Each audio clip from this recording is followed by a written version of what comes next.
একদল মানুষ তারা ভয়ঙ্করভাবে দৌড়ে এগিয়ে আসছিল।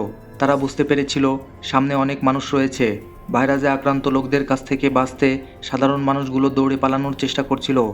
তাদের মধ্যে থেকে কয়েকজন রক্তক্ষেকো ভাইরাসে আক্রান্ত লোকদের কাছে ধরা পড়ে যায়। অন্যরা কোথাও লুকানোর জায়গা না পেয়ে পাশে থাকা একটি পোশাকের দোকানে ঢুকে পড়ল। বাইরে থাকা ভাইরাসে আক্রান্ত মানুষগুলো কাচের দরজার সামনে অদ্ভুতভাবে আওয়াজ করতে লাগলো।